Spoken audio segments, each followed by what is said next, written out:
Well, welcome back to Close Enough Garage. So, I still don't have much to do on the bikes at all. What I do have a lot going on with is my jewelry. So, today we're going to get on to the hammer finished domed bands, which seem to be really popular.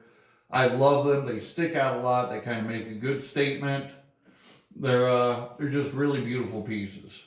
So, we're going to get right into that. I'm not going to do a lot of talking. I'll set up the big walk through the tour of my workshops and all that stuff in another video. I've been so busy I haven't put out any content at all, so let's get at least something done today. So first off, if you've seen my videos before, you're going to recognize my desk setup here. Pretty sure I'm out of frame. And yeah, the reason being is I've got an actual workbench in the garage, in the new garage. Tons of space out there, great place to work, but I don't really need this. But it's too nice and sturdy of a setup to let go, so I've upgraded my jewelry shop with it. Now, with these hammer finished rings, we're basically going to start with one of these. You've got the plain, polished silver domes. These are great. They're amazing rings. They're very popular. You know, they look good. They last for a long time. Even if I throw it on the floor, I'll chase that one down in a few minutes. I don't care. But these are good rings. The thing is, not everybody wants just plain. And as I'm learning and as I'm growing, I'm working on expanding my abilities and my inventory and all that. And we have these. These beautiful hammer finish. They're covered in hundreds of little dimples. And it's labor intensive, but at the same time, it's easy to make. So I'm going to start off by saying, if you have seen my polished dome band video, then great. If you haven't, check that out, because that's where all of this starts. That's where all these started. I've got more polished bands over here waiting to go, but we're going to do some of the hammer finished ones, and the solution to making it is in the name. It's really easy. You just basically beat it with a hammer. There's a couple of pointers I'm going to give, but there's really not a whole lot more to it. So to start off, one thing I've noticed is that when you're turning one of these dome bands into a hammered band, it does expand the ring a little bit. It makes it grow by about a size and a half, so keep that in mind. So say if you're shooting for a 10.5, 10.5 is the most common men's band size in the country. What you're going to do then is go ahead and start off with a 9, which actually we have right here. So that's going to be a solid size 9. To do the hammer finish, I've got a mandrel. It's already dimpled up from me doing this quite a bit. This one's kind of sacrificial. It's what I use for this piece only. Slide it on, get it on there nice and steady. And I've got a small chasing hammer here. And this is all I use for it. I'll sit there, go out, have a drink. Whatever I want to do, just chill out outside, chill out down here, watch some TV while I'm doing this. And I will just keep going around and around and around. Hundreds and hundreds of little hammer beats on every single ring. And you'll be able to see that this one is already starting, getting dimpled up there. I'm come back through, I got it a little bit sparse here. So I'm just make sure I fill this whole ring with these little tiny hammer dimples, and I'll start working my way around it and follow the curve of that dome. Once I get to about the middle of the peak there, then I'll just go ahead, take it off, flip it on the mandrel, and start coming in from this side and doing the same thing. And it takes a while, and I'm not going to sit here and do the whole thing with you guys, but eventually you'll be able to cover the entire ring with that kind of almost like dragon scale hammered finish there. And let me bring it up nice and close, see if we can see. So you got the polished band, and then you've got the hammered bit around it. And that's how we're going to go ahead and finish this up. So I'm not going to bore you to death. I'm not going to film the whole thing. I will come back when it's like 97% complete and show a little bit more of the rest of the process. But that's what we've got here. So now I've come through and I've gotten all the way around it. But I like a really pronounced kind of, I guess you'd call it scaling or pattern or whatever. So I'm going to come back through and right down the middle, and not aiming exactly. It can be off-centered, back and forth, bounce around, whatever. I'm going to just give it some really good solid wax all the way around.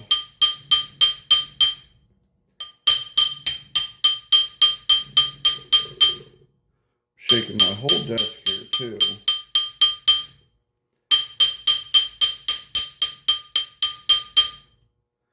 And then there we have it. So I'm chasing the sides, get them to level back up. Sometimes when you smack it a little bit off center, you kind of pinch out the side a little bit and make kind of an odd shape there. But then when you do this, you also can go ahead and get an even more in-depth pattern and tap it back off the mandrel and make a couple more scales on it. And there we go. And now this ring that was size 9 10 minutes ago, about size 10.5 right there. So, as I said, you're going to want to expect to grow about a size to a size and a half for each one. So then what I'm going to do is I'm going to get some polishing done on here. You can tell around the inside of the ring it's got marks from the mandrel now. I do want to clean those up, get these edges cleaned up a little bit, and get it ready to ship out to whoever wants to buy it. So to start, we're going to go ahead. Now, I've already done a lot of polishing on this, and it was very nice, so I've just got a little bit of cleanup detail to do. I'm just using Jeweler's Red on my rotary. I'm going to crank it up. Got a glove to protect my hand from the heat buildup and the rotary tool itself. Let's go around the insides a little bit. Now, I don't want to clean it up perfectly. That's my personal choice. I like to leave a little bit of roughness here and there. And it just kind of adds that handmade character. But we're going to get the majority of this cleaned up out of here.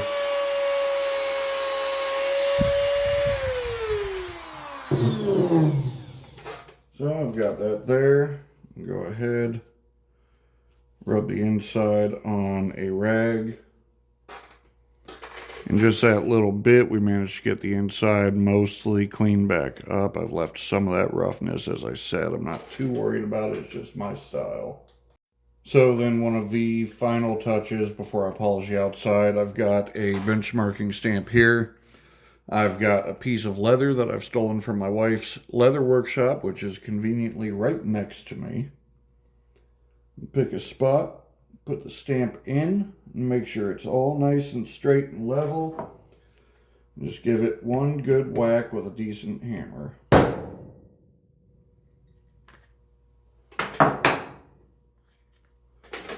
And then right here we have a clear, and the camera won't pick it up exactly, but it is a .999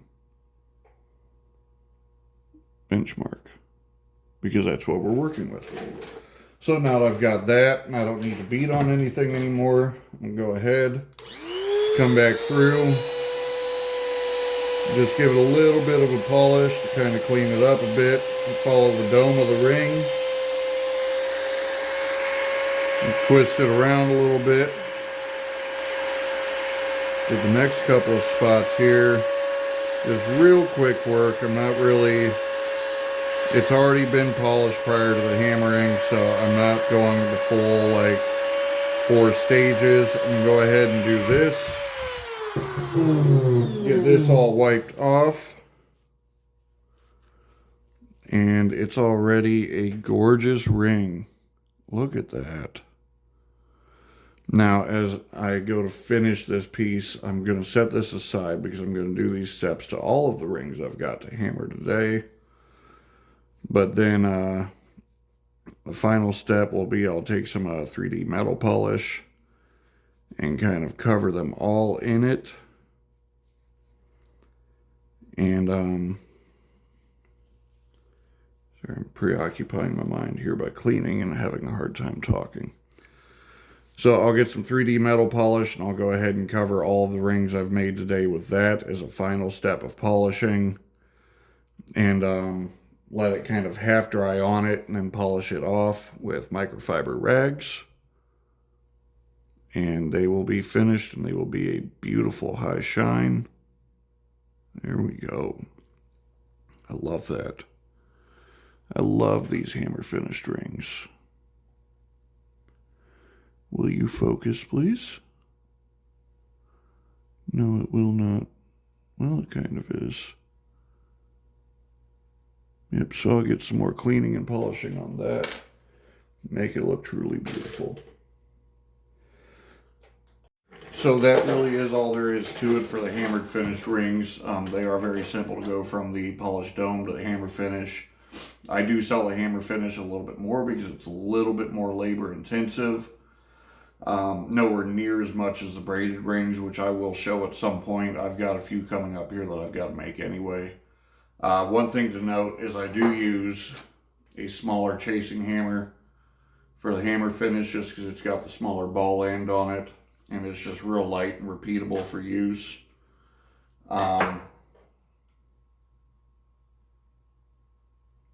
Chrome's coming off. Get another one, better one.